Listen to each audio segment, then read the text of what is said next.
ഭാരതത്തിന്റെ പ്രഥമ വിശുദ്ധയായ അൽഫോൻസാമയുടെ തിരുനാളിനായി നാം ഏറ്റവും അടുത്ത് ഒരുങ്ങിക്കൊണ്ടിരിക്കുകയാണല്ലോ.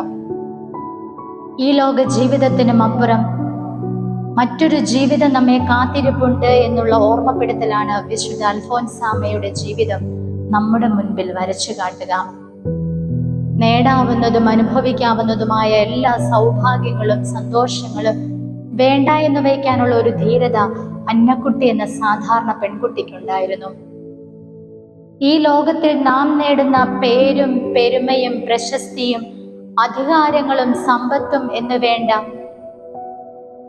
നാം എന്തെല്ലാം ആഗ്രഹിക്കുന്നുവോ അവയെല്ലാം 6 അടി മണ്ണോളമേ ഉള്ളൂ എന്നുള്ള ഒരു തിരിച്ചറിവുള്ളവന് മാത്രമേ ദൈവത്തെ സർവസ്വമായി സ്വീകരിക്കാനുള്ള ആത്മധൈര്യമുണ്ടാകൂ. അപ്പോൾ മാത്രമേ സുഹൃത വഴികളിൽ നമ്മൾ സഞ്ചരിക്കാൻ തുടങ്ങൂ.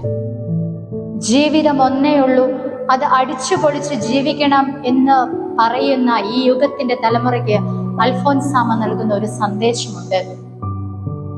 പക്വതയോടെ, വിവേകത്തോടെ, വിശുദ്ധിയോടെ, ആത്മശരീര പരിശുദ്ധി കാത്തു സൂക്ഷിച്ചുകൊണ്ട് ഹൃദയ സ്വാതന്ത്ര്യത്തോടെ മക്കളെ നിങ്ങൾ അടിച്ചു പൊളിച്ച് ജീവിച്ചോളൂ എന്നുള്ളതാണ്.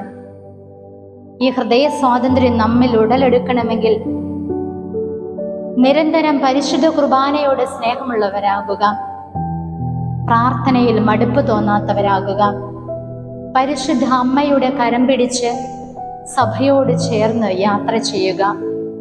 ഇതാണ് വിശുദ്ധ അൽഫോൻസാമ നമ്മുടെ മുൻപിൽ നൽകുന്ന മാതൃക. സ്നേഹമുള്ളവരെ,